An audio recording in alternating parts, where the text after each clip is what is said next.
आषाढी एकादशी निमित्तानं ठाण्यातील मुख्य बाजारपेठेतील शेकडो वर्ष जुने असलेल्या विठ्ठल मंदिरात पहाटेपासूनच भाविकांची मोठी गर्दी दिसून आली.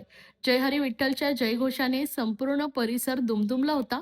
मुख्य बाजारपेठेतील हे विठ्ठल मंदिर ठाणेकरांचं श्रद्धास्थान मानलं जातं. आषाढी एकादशीच्या दिवशी येथे विशेष पूजा, अभिषेक आणि भजन कीर्तनाचं आयोजन करण्यात आलंय. सकाळी 4 वाजल्यापासूनच भाविक दर्शनासाठी रांगेत उभे होते. मंदिर परिसरात टाळ मृदुंगांच्या गजरात वारकऱ्यांनी भक्तिगीते सादर केले. अनेक भाविकांनी उपवास करून विठ्ठलाचं दर्शन घेतलंय. पोलिसांनी आणि मंदिर ट्रस्टच्या कार्यकर्त्यांनी गर्दीचं नियोजन केलं होतं. तसेच अनेक राजकीय मान्यवरांनी देखील उपस्थित राहून पांडुरंगाचं दर्शन घेतलंय. यावेळी भाजपाचे आमदार निरंजन डावखरे यांनी उपस्थित राहून पांडुरंगाचं दर्शन घेतलंय. आषाढी एकादशीमुळे ठाण्यातील पंढरपूर म्हणून ओळखल्या जाणाऱ्या या मंदिराचं महत्त्व अधिक वाढलंय. दुपारपर्यंत हजारो भाविकांनी दर्शनाचा लाभ घेतला. आपलं मंदिर साधारण 208 वर्ष जुनं आहे आणि ठाण्यातील सर्व भाविक वारकरी आणि यांच्या आज सकाळी 5 वाजल्यापासून दर्शनाला रांग लागली आहे.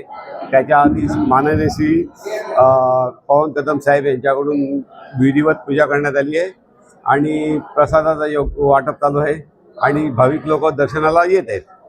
तर संपूर्ण वर्षभर मंदिरामध्ये कशा प्रकारचे कार्यक्रम चालतात, कशा प्रकारे आपलं हे विठ्ठल मंदिर म्हणजे वारकऱ्यांचं मेन मंदिर आहे. तर वारकऱ्यांचे साधारण वर्षाला 10 सप्ताह होतात आणि त्यामध्ये खास म्हणजे एक महिलांसाठी मी महाराष्ट्रात एक सप्ताह चालू केला आहे. त्यामध्ये महिला कीर्तनकार, महिला प्रवचनकार आणि महिला सगळ्या.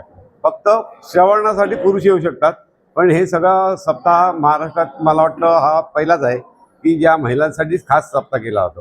अजून कोणकोणते उपक्रम वर्षभर मंदिरामध्ये आषाढी एकादशी, कार्तिकी, नंतर गुरुपौर्णिमा आणि असे इतर जे आपले सण येतात श्रावणामध्ये. अधिक महिना आता येऊन गेला, अधिक महिन्यामध्ये मोठा हे केला, अधिक महिन्यामध्ये पण केलेला आहे.